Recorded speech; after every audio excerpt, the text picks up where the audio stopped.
यादें नई पुरानी।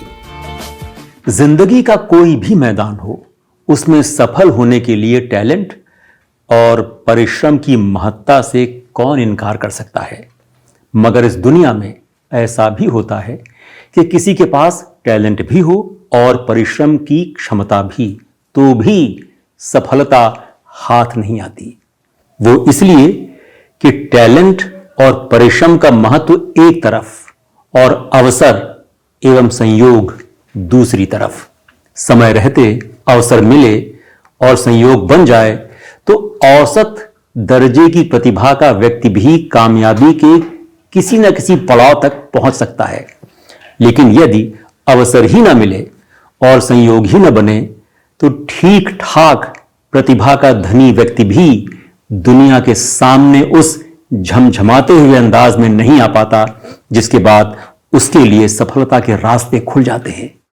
एक तीसरी कैटेगरी भी होती है जिसमें व्यक्ति के पास अवसर तो आता है मगर वो उस अवसर की गंभीरता को समझने में चूक कर जाता है। ऐसा ही एक अवसर अमित कुमार के पास आया था मगर उन्होंने उसे गंभीरता से नहीं लिया। बाहर से कोई अंदर ना आ सके। यादें नई पुरानी में आपका स्वागत है। हम हाजिर हैं किस्से पुराने यादें पुरानी लेकर। मैं हूं देवेश वर्मा। जो कभी ऐसा हो तो क्या हो, हम तुम। मगर आगे बढ़ने से पहले आपसे अनुरोध है कि हमारे चैनल को सब्सक्राइब करें, वीडियो को लाइक करें और शेयर भी करें।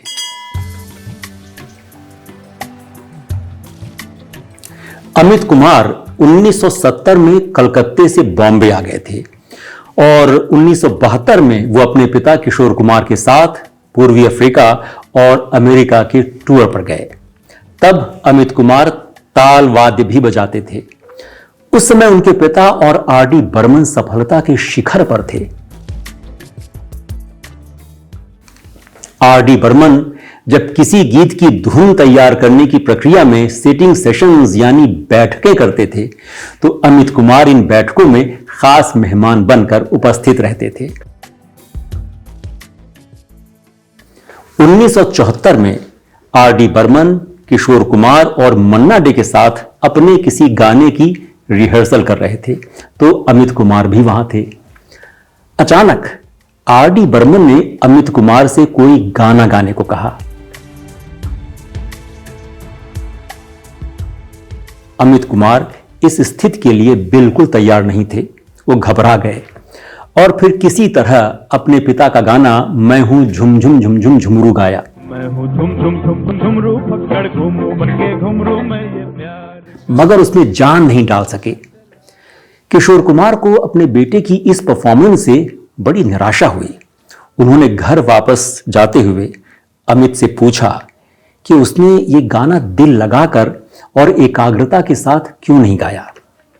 अमित कुमार ने जवाब दिया कि एक तो वो इसके लिए तैयार नहीं थे और दूसरे वो कुछ नर्वस भी थे। अमित कुमार की उस ढुलमुल परफॉर्मेंस के बावजूद शाम को आर.डी. बर्मन ने किशोर कुमार को फोन करके कहा कि वो अमित कुमार को एक गाने की रिकॉर्डिंग के लिए भेज दें। किशोर कुमार ने मजाक में पंचम से पूछा, why Amit, why not me. Pancham ने जवाब दिया कि उस गाने के लिए उन्हें एक रॉ वॉइस यानी एक कच्ची और लड़कों जैसी आवाज चाहिए। किशोर कुमार की उम्र उस समय 40 से ऊपर हो गई थी। खैर, अगले दिन अमित कुमार आर.डी. बर्मन के घर पहुंच गए और आर.डी. बर्मन ने उनसे एक फिल्म के लिए अपने एक गाने की रिहर्सल करवाई। सोचिए कौन सा गाना हो सकता है।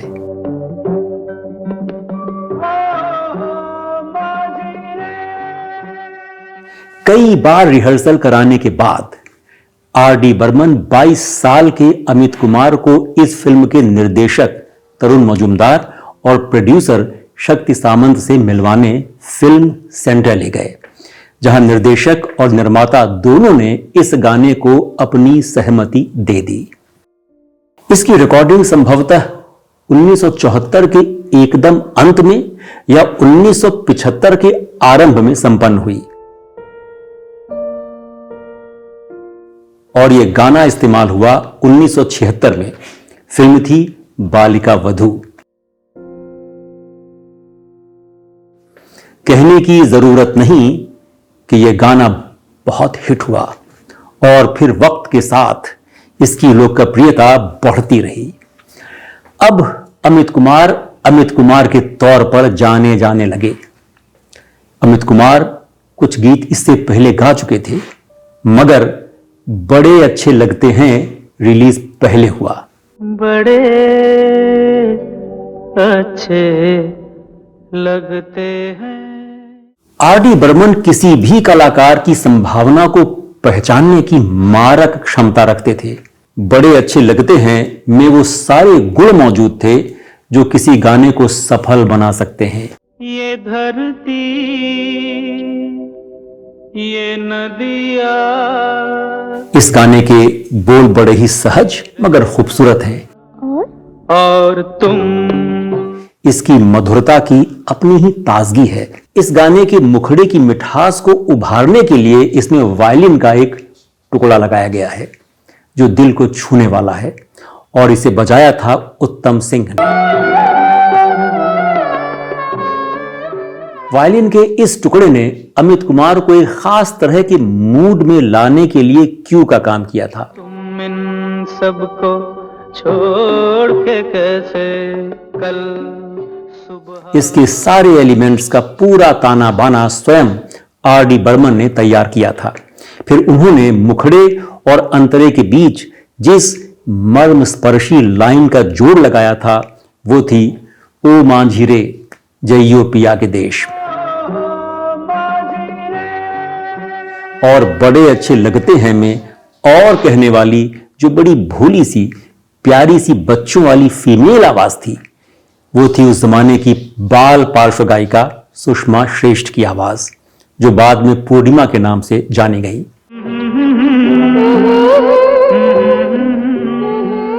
पूर्णिमा जब बच्ची थी, यानी जब वो सुषमा श्रेष्ठ थी, तब वो फिल्मों में बाल कलाकारों के लिए पार्श्व गायन करती थी। कौन भूल सकता है इन गानों को। तेरा मुझसे है पहले का नाता कोई, तेरा मुझसे है पहले का नाता कोई, यूं ही नहीं दिल लुभाता कोई। jingle bells, jingle all the way, Santa Claus is coming around. या आओ तुम्हें चांद पे ले जाएं। बालिका वधू के बाद अमित कुमार का एक और गाना बहुत चला था। फिल्म थी 1978 में आई कस्मे वादे। आती रहेंगी बहारें। और उसका गाना आती रहेंगी बहारें जाती रहेंगी बहारें उन्होंने अपने पिता किशोर कुमार और आशा भोसले के साथ गाया था। आती रहेंगी बहारें, जाती रहेंगी बहारें। आइए अब आते हैं उस बात पर जिसका उल्लेख इस वीडियो के आरंभ में किया गया है। जी हां, अमित कुमार ने एक ऐसा अवसर हाथ से चले जाने दिया था जो उन्हें एक पार्श्व गायक के रूप में मजबूती से स्थापित कर देता। बाहर से कोई अंदर ना आ सके। 1972-73 में फिल्म बॉबी के लिए लक्ष्मीकांत प्यारेलाल को थोड़ी कच्ची यानी कम पकी हुई और कम पुख्ता आवाज चाहिए थी, जो फिल्म के 21 बरस के नौजवान हीरो ऋषि कपूर पर फिट बैठे। लक्ष्मीकांत प्यारेलाल ने अमित कुमार को अप्रोच किया तो अमित कुमार ने इस बात को बहुत गंभीरता से नहीं लिया, यानी उन्होंने ठीक से समझा नहीं और फिर परस्यू भी नहीं किया। तभी किसी ने राज कपूर को शैलेंद्र सिंह का नाम सुझाया तो लक्ष्मीकांत प्यारेलाल ने उन्हें ले लिया और अमित कुमार को भूल गए। फिल्म बॉबी बहुत सफल फिल्म रही और इसी वजह से उसके गाने भी बहुत चले। मेरे सपनों की रानी होगी तुमको हैरानी, मैं तो तेरा दीवाना रे। मगर शैलेंद्र सिंह में वो बात नहीं थी। मैं शायर तो नहीं। उनकी आवाज में वो बात नहीं थी, इसलिए बॉबी का उन्हें काम चलाऊ फायदा ही मिल पाया। वो एक गायक के तौर पर ठीक से अपनी जगह नहीं बना पाए।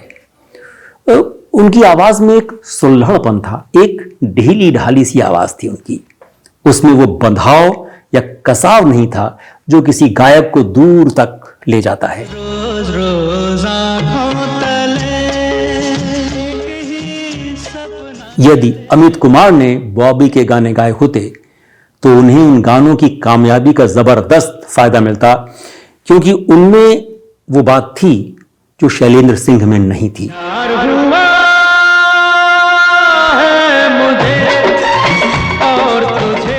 कहने का तात्पर्य ये कि ये एक ऐसा अवसर था जिसे खोकर अमित कुमार को बहुत नुकसान हुआ। देखो मैंने देखा है ये एक सपना, फूलों के शहर में है घर अपना। इस वीडियो में फिलहाल इतना ही। हमारे चैनल यादें नई पुरानी को सब्सक्राइब कीजिए, यदि नहीं किया है तो वीडियो को लाइक और शेयर भी कीजिए। हम लेकर आते रहेंगे अतीत की धुंध से खींचकर और भी दिलचस्प किस्से, दिलचस्प यादें।